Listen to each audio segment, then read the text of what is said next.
অভিমান ভাঙানোর কাউকে খুঁজতে খুঁজতে কবে যে অভিমান করাই ভুলে গিয়েছি বুঝতেই পারিনি। নিজের মনের খোলা জানালাটা অনেকদিন আগেই বন্ধ করে দিয়েছি। তার জায়গায় নিজের সামনে একটা শক্ত কংক্রিটের পাহারা বসিয়েছি।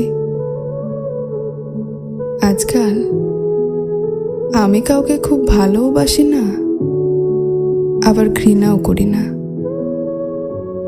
কারণ মাত্রাতিরিক্ত ভালোবাসায় যেমন অবহেলা প্রাপ্য হয়,